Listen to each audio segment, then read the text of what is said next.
যুদ্ধবিরতিতে গাজায় নিহত হাজারের বেশি, আটকে আছে দ্বিতীয় ধাপ বাস্তবায়ন। শান্তি পরিষদে থাকছে না ইউরোপের কিছু দেশ। আমিরাত যুক্তরাষ্ট্রের $100 কোটি প্রতিশ্রুতি। ইরানের শাসক পরিবর্তনের দাবিতে বিশ্বের বিভিন্ন দেশে বিক্ষোভ। কয়েক সপ্তাহব্যাপী সামরিক হামলার প্রস্তুতি নিচ্ছে যুক্তরাষ্ট্র, দাবি মার্কিন কর্মকর্তাদের। ইউক্রেন যুদ্ধ বন্ধের আলোচনায় নেই অগ্রগতি। মাঝপথে রাশিয়ার আলোচক পরিবর্তনের নাখোশ জেলেনস্কি, চাপ প্রয়োগ করে শেষ হবে না যুদ্ধ, সতর্ক করল ইউরোপীয় কাউন্সিল। কৌশলগতভাবে গুরুত্বপূর্ণ হয়ে উঠেছে গ্রিনল্যান্ড। মিত্রদের নিয়ে নিরাপত্তা জোরদারের পরিকল্পনা ডেনমার্কের। আর্কটিকে ন্যাটোর স্থায়ী উপস্থিতি বাড়ানোর দাবি। এবং মুসলিম দেশগুলোতে পবিত্র রমজানের প্রস্তুতি। ইন্দোনেশিয়ায় নিত্যপণ্য বেচাকেনার ব্যস্ততা, পাকিস্তানেও নানা আয়োজন। মূল্যস্ফীতি কমলেও কিছু দেশে চড়া বাজার।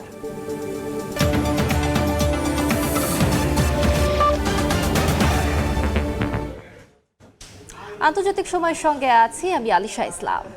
গাজায় যুদ্ধবিরতি শুরুর পর থেকে ইসরায়েলি হামলায় এ পর্যন্ত 1000-এর বেশি ফিলিস্তিনি নিহত হয়েছেন, এমন তথ্য দিয়েছে জাতিসংঘ। হামলা অব্যাহত থাকায় যুদ্ধবিরতির দ্বিতীয় ধাপ বাস্তবায়ন আটকে আছে বলে দাবি বোর্ড অফ পিসের কর্মকর্তাদের। এদিকে পশ্চিম তীরে অবৈধ বসতি স্থাপনকারীদের হামলায় অন্তত 54 ফিলিস্তিনি আহত হয়েছেন। অবরুদ্ধ গাজা ও পশ্চিম তীরে সমানতালে চলছে ইসরায়েলি বর্বরতা। স্থানীয় সময় শুক্রবার পশ্চিম তীরে অবৈধ বসতি স্থাপনকারীদের হামলায় অর্ধশতাধিক ফিলিস্তিনি আহত হন। তালফিত ও তুরমুস আইয়ার ঘরবাড়ি ও জলপাই গাছ ভাঙচুর করা হয়। জাতিসংঘের হিসাবে গত অক্টোবর থেকে এখন পর্যন্ত 1000-এর বেশি ফিলিস্তিনি নিহত হয়েছেন। মার্কিন প্রেসিডেন্ট ডোনাল্ড ট্রাম্প প্রতিষ্ঠিত গাজা শান্তি পরিষদের সদস্য নিকোলাই ম্লাদেনোভের দাবি, ইসরায়েলের নিরন্তর হামলায় গাজা পুনর্গঠন কমিটি কাজ শুরু করতে পারছে না। কমিটির সদস্যরা মিশরে দেখা করলেও এখনো গাজায় ঢোকা সম্ভব হয়নি। তার দাবি, চুক্তির দ্বিতীয় ধাপে হামাসের নিরস্ত্রীকরণ ও আন্তর্জাতিক নিরাপত্তা বাহিনী মোতায়েনের কথা আছে, কিন্তু হামাস অস্ত্র ছাড়েনি, নিরাপত্তা বাহিনীও মোতায়েন করা হয়নি। ফিলিস্তিনের president Mahmoud Abbas African union সম্মেলনে বলেন, ইসরায়েল যুদ্ধবিরতির দ্বিতীয় ধাপ বাস্তবায়নে বাধা দিচ্ছে। তিনি প্রশাসনিক কমিটিকে গাজায় কাজ করতে দিতে তেল আবিবের প্রতি আহ্বান জানান। গাজা ও পশ্চিম তীরকে এক প্রশাসনের অধীনে আনার দাবিও তোলেন আব্বাস। এদিকে গাজা পুনর্গঠনে গঠিত ট্রাম্পের বোর্ড অফ পিসে বড় অঙ্কের অর্থের প্রতিশ্রুতি এসেছে। সংযুক্ত আরব আমিরাত ও যুক্তরাষ্ট্র $100 কোটি বেশি সহায়তা দেবে বলে জানিয়েছে। বিশ্বব্যাংক ও জাতিসংঘ বলছে পূর্ণ পুনর্গঠনে প্রয়োজন $50 বিলিয়ন বেশি। বোর্ডের সনদে বলা আছে $1 বিলিয়ন বেশি অর্থ দিলে বোর্ডের স্থায়ী সদস্যপদ মিলবে। ইউরোপের কিছু দেশ এতে যোগ না দেওয়ার সিদ্ধান্ত নিয়েছে। সাদিয়া তাসনিম, সময় সংবাদ। ইরান সরকারের বিরুদ্ধে বিশ্বের বিভিন্ন দেশে ব্যাপক বিক্ষোভ হয়েছে। শনিবার জার্মানির মিউনিখে 2.5 লাখের বেশি মানুষ জড়ো হয়ে শাসন পরিবর্তনের দাবিতে স্লোগান দেন। এ বিক্ষোভের নেতৃত্ব দিয়েছেন ইরানের নির্বাসিত শাহের পুত্র শাহ রেজা পাহলাভি ও মার্কিন সিনেটর লিন্ডসে গ্রাহাম। একই দিনে কানাডার টরন্টো, যুক্তরাষ্ট্রের লস অ্যাঞ্জেলেসে ও রোমানিয়ার বুখারেস্টেও বিক্ষোভ সমাবেশ হয়েছে।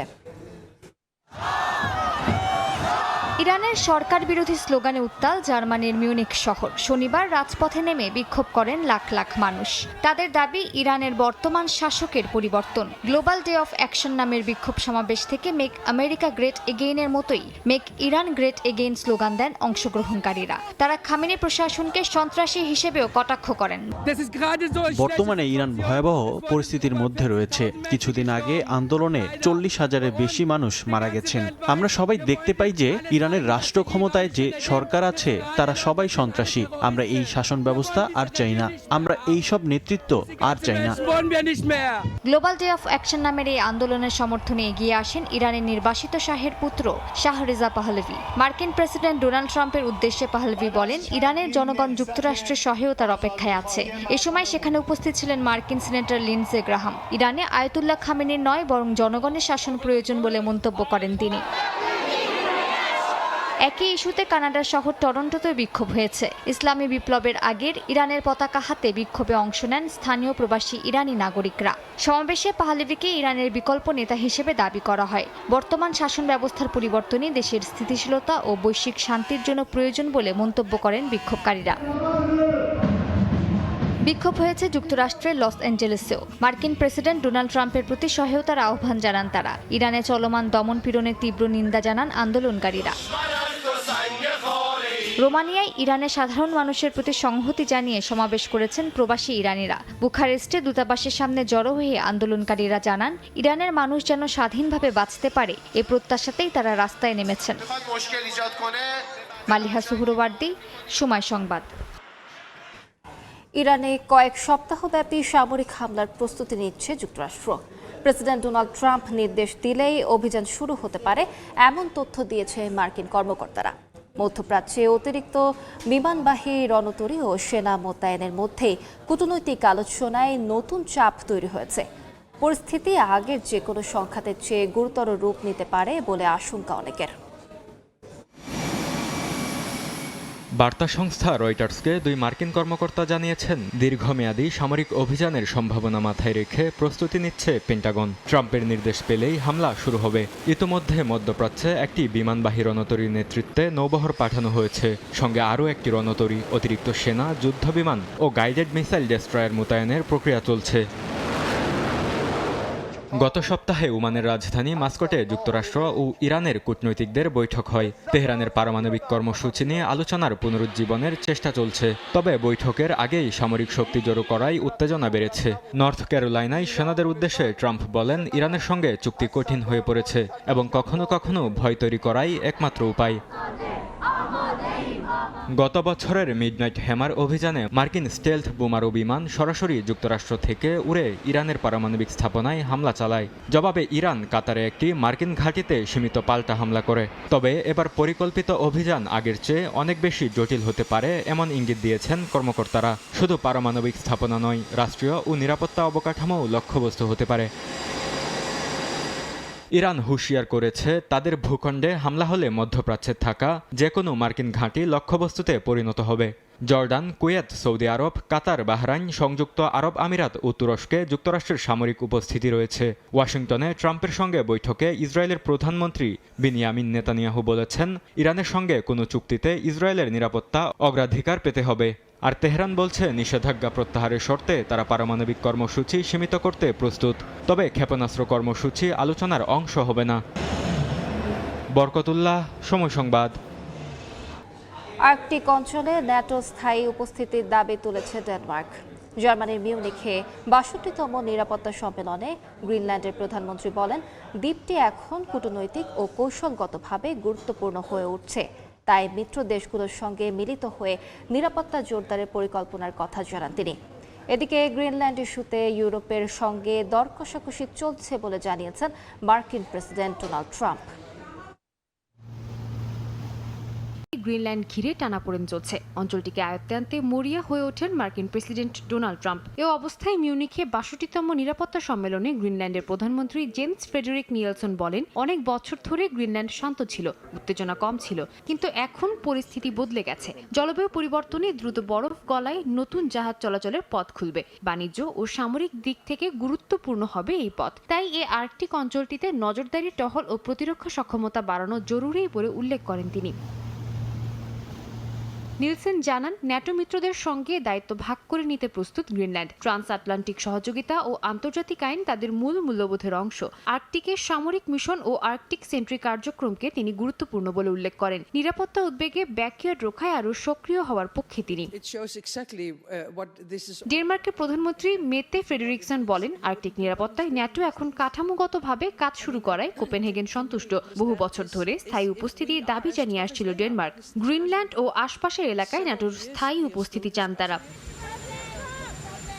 এদিকে মার্কিন প্রেসিডেন্ট ডোনাল্ড ট্রাম্প বলেন, গ্রিনল্যান্ডের ভবিষ্যৎ নিয়ে ইউরোপের সঙ্গে আলোচনা চলছে। আগে তিনি যুক্তরাষ্ট্রের গ্রিনল্যান্ড অধিগ্রহণের ইচ্ছার কথা বলেন। এতে ন্যাটো জোটে অস্বস্তি তৈরি হয়। এর মধ্যে মিউনিখের সম্মেলনের ফাঁকে নিলসেন ও ফ্রেডেরিকসেনের সঙ্গে বৈঠক করেন মার্কিন পররাষ্ট্রমন্ত্রী মার্কো রুবিও। সাদিয়া তাসনিম, সময় সংবাদ। ইউক্রেনের ওপর চাপ দিলে যুদ্ধ শেষ হবে না বলে সাফ জানিয়েছেন ইউরোপীয় কাউন্সিলের ভাইস প্রেসিডেন্ট। ইউক্রেনের প্রেসিডেন্ট ভলোদিমির জেলেনস্কি বলেছেন, রাশিয়ার আলোচক বদল সিদ্ধান্ত পেছানোর কৌশল। সাবেক ন্যাটো প্রধানের দাবি, পুতিন শান্তি চান না, দ্রুত অস্ত্র সরবরাহ ও কঠোর নিষেধাজ্ঞার আহ্বানও উঠছে মিউনিখে। এদিকে মার্কিন পররাষ্ট্রমন্ত্রী মার্কো রুবিও বলেন, রাশিয়া সত্যিই শান্তি চায় কিনা তা এখনো স্পষ্ট নয়। রাশিয়া ইউক্রেন যুদ্ধ বন্ধে আলোচনা যেন কিছুতেই সামনে এগোচ্ছে না। হুমকি হুঁশিয়ারি, নিষেধাজ্ঞা শুল্কারোপের পাশাপাশি চলছে দুই দেশের পাল্টাপাল্টি হামলা। মিউনিখে ৬২তম নিরাপত্তা সম্মেলনের দ্বিতীয় দিনে ইউরোপিয়ান কাউন্সিলের ভাইস প্রেসিডেন্ট কাজে কাল্লাস বলেন, কেবল ইউক্রেনের উপর চাপ দিলে টেকসই শান্তি আসবে না। এতে দখল করা অঞ্চল ধরে রাখার সুযোগ পাবে রাশিয়া। আগ্রাসী পক্ষ লাভবান হলে ভবিষ্যতে হামলার ঝুঁকি থাকবে। তিনি স্পষ্ট করে বলেন, যুদ্ধ থামাতে হলে মস্কোর উপর রাজনৈতিক ও অর্থনৈতিক চাপ বাড়াতে হবে, অন্যথায় যে কোনো চুক্তি হবে সাময়িক। ইউক্রেনের প্রেসিডেন্ট ভলোদিমির জেলেনস্কি বলেন, জেনেভা বৈঠকের আগে রাশিয়ার আলোচক পরিবর্তন ইচ্ছাকৃত বিলম্ব। আগের 2 দফা আলোচনায় নেতৃত্বে ছিলেন সামরিক গোয়েন্দা প্রধান ইগর কস্তিউকোভ। এবার ক্রেমলিন সহকারী ভ্লাদিমির মেদিনস্কিকে পাঠানো হচ্ছে। জেলেনস্কির দাবি, এতে আলোচনার ধারাবাহিকতা ভেঙে যাবে। তিনি আরো বলেন, নিরাপত্তা নিশ্চয়তা ছাড়া কোনো সমঝোতা মেনে নেবে না ইউক্রেন। সাবেক ন্যাটো প্রধান অ্যান্ডার্স ফগ রাসমুসেন বলেন, পুতিন বিশ্বাস করেন তিনি যুদ্ধক্ষেত্রে জয়ের পথে এগোচ্ছেন, তাই এখন তার আলোচনায় বসার আগ্রহ কম। এই অবস্থায় ইউক্রেনকে আরও দূরপাল্লার অস্ত্র ও বিমান প্রতিরক্ষা দিতে হবে। একই সঙ্গে রাশিয়ার জ্বালানি ও ব্যাংকিং খাতে কঠোর নিষেধাজ্ঞা বাড়াতে হবে। তার মতে শক্ত অবস্থান না নিলে যুদ্ধ দীর্ঘায়িত হতে পারে। এদিকে মার্কিন পররাষ্ট্রমন্ত্রী মার্কো রুবিও বলেন, রাশিয়া সত্যিই শান্তি চায় কিনা তা স্পষ্ট নয়, তবে পরিস্থিতি যাচাই করে দেখছে হোয়াইট হাউস। যুক্তরাষ্ট্র নতুন করে রাশিয়ার তেলের উপর নিষেধাজ্ঞা দিয়েছে। ভারতের সঙ্গে আলোচনায় অতিরিক্ত রুশ তেল না কেনার প্রতিশ্রুতি পাওয়া গেছে বলেও জানান তিনি। একই সঙ্গে পার্ল প্রোগ্রামের আওতায় ইউক্রেনে অস্ত্র বিক্রি অব্যাহত আছে। রুবিওর ভাষায়, সময় ক্ষেপণের সুযোগ দেয়া হচ্ছে না। সাদিয়া তাসনিম, সময় সংবাদ। স্টিলটেক মানে গুণগত মানের নিশ্চয়তা। It's all about stainless style. উপদেষ্টা পরিষদের বৈঠক শেষে রাজধানীর ফরেন সার্ভিস একাডেমিতে ব্রিফ করছেন প্রেস সচিব শফিকুল আলম।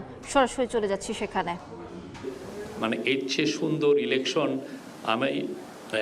এর চেয়ে ভালো ইলেকশন বাংলাদেশে হয়েছে কিনা এটা সন্দেহ। এছাড়া হোম মিনিস্ট্রি যতগুলো প্রতিষ্ঠান আছে, ল এনফোর্সিং এজেন্সি আছে, পুলিশ, বিজিবি, কোস্টগার্ড, আনসার, সবাইকে ধন্যবাদ দেওয়া হয়েছে।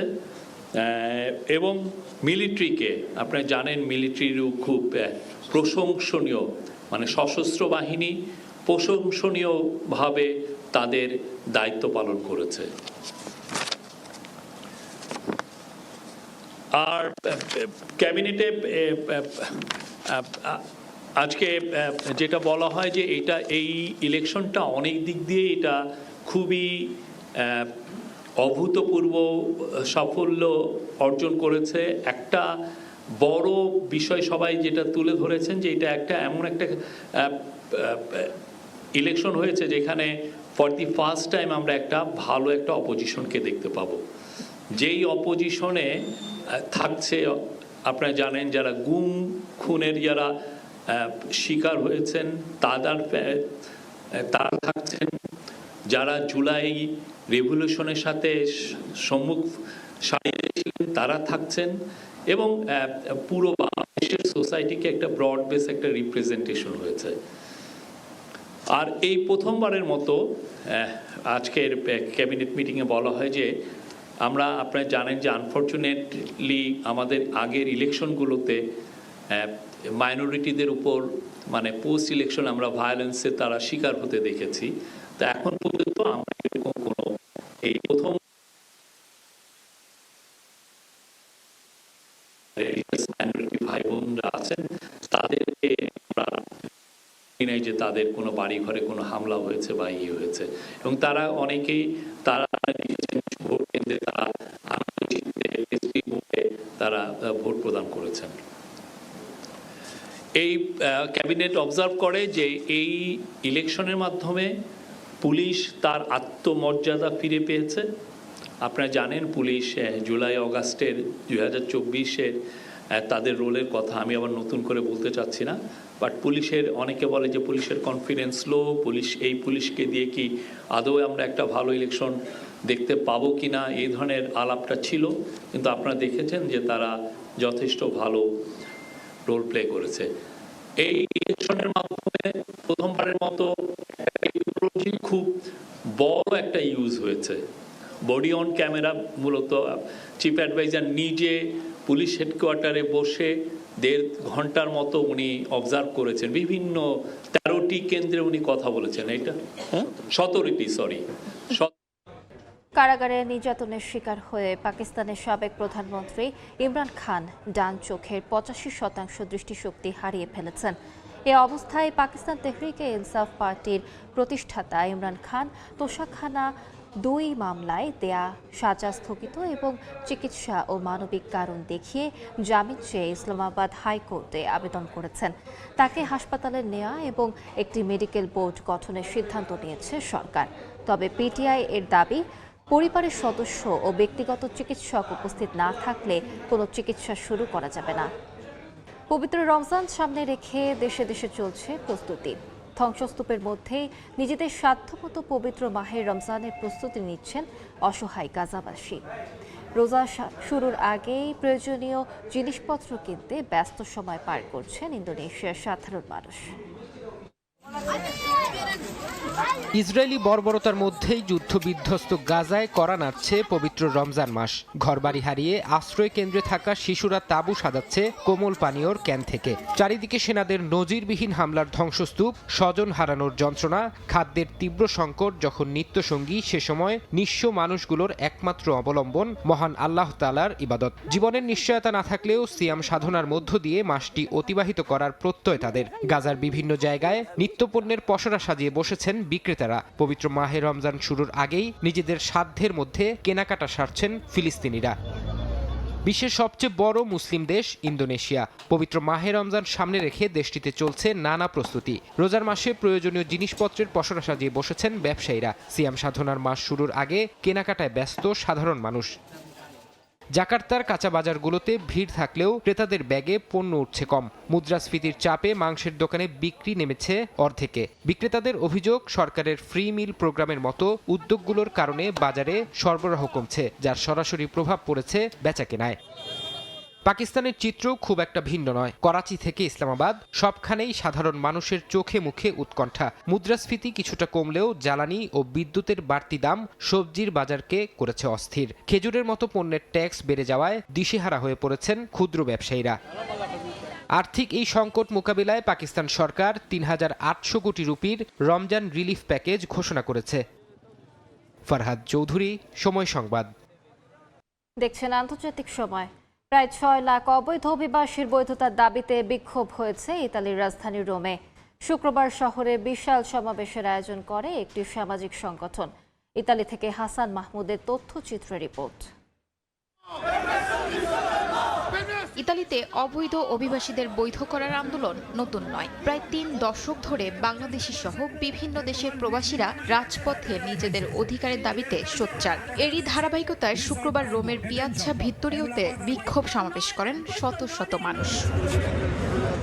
বর্তমানে দেশটিতে প্রায় ৬ লাখ বিদেশি অবৈধভাবে বসবাস করছেন, যাদের মধ্যে প্রায় ১.৫ লাখ বাংলাদেশি। অনেক বাংলাদেশি বৈধভাবে ইতালিতে প্রবেশ করেও দালালের খপ্পরে পড়ে অবৈধ হয়ে গেছেন। বর্তমানে তারা মানবেতর জীবন কাটাচ্ছেন। অভিবাসীর বৈধতা পাওয়া তাদের মৌলিক অধিকার বলে দাবি সমাবেশে আগতদের। দাবি অবিলম্বে পূরণ না হলে বৃহত্তর আন্দোলনের হুঁশিয়ারি দিয়েছেন তারা। আমরা এখানে যারা আছি, যারা এখানে আমরা ডকুমেন্টসের কারণে আর থাকতে পারছি না, আমাদের অনেক অসুবিধা হচ্ছে। দীর্ঘ 2 থেকে 3 বছর হয়ে যায়। সরকারি নানা রকম আইন কানুন, দালালদের প্রতারণা, মালিকদের সঠিক ডকুমেন্টস প্রেপুত্রতা জমা না দেওয়ার কারণে আজকে 2 থেকে 3 বছর আমরা ঝুলে আছি। এখানে আসার পর বিভিন্ন ধরনের প্রতারণার শিকার তারা হয়েছে। এই একটা দাবি নিয়ে আমরা মাঠে আছি। আমরা আশা করি মন্ত্রণালয় আমাদের কাজটা শেষ করবে। তারা কথা দিয়েছে, তারা টেলিফোন করছে, ডকুমেন্টসও তারা পাঠাইছে।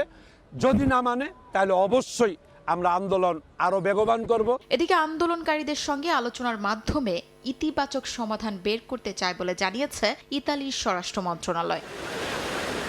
ইতালিতে অবৈধ পথে প্রবেশের মিছিল থামছেই না। ইতালির স্বরাষ্ট্র মন্ত্রণালয়ের তথ্য বলছে ২০২৫ সালে প্রায় ৬৬,০০০ অভিবাসন প্রত্যাশী ভূমধ্য সাগর পাড়ি দিয়ে দেশটিতে প্রবেশ করেন, যার মধ্যে ৪০,০০০-এরও বেশি ছিলেন বাংলাদেশি। এমনকি চলতি বছরের ১৩ ফেব্রুয়ারি পর্যন্ত নতুন করে আরও ৭৫৯ জন বাংলাদেশি ইতালিতে পৌঁছেছেন।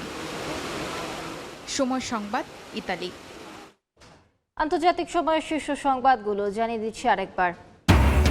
যুদ্ধবিরতিতে গাজায় নিহত হাজারের বেশি, আটকে আছে দ্বিতীয় ধাপ বাস্তবায়ন। শান্তি পরিষদে থাকছে না ইউরোপের কিছু দেশ। আমিরাত যুক্তরাষ্ট্রের $100 কোটি প্রতিশ্রুতি। ইরানের শাসক পরিবর্তনের দাবিতে বিশ্বের বিভিন্ন দেশে বিক্ষোভ। কয়েক সপ্তাহ ব্যাপী সামরিক হামলার প্রস্তুতি নিচ্ছে যুক্তরাষ্ট্র, দাবি মার্কিন কর্মকর্তাদের। এবং মুসলিম দেশগুলোতে পবিত্র রমজানের প্রস্তুতি। ইন্দোনেশিয়ায় নিত্যপণ্য বেচা কেনার ব্যস্ততা। পাকিস্তানেও নানা আয়োজন। মূল্যস্ফীতি কমলেও কিছু দেশে চড়া বাজার।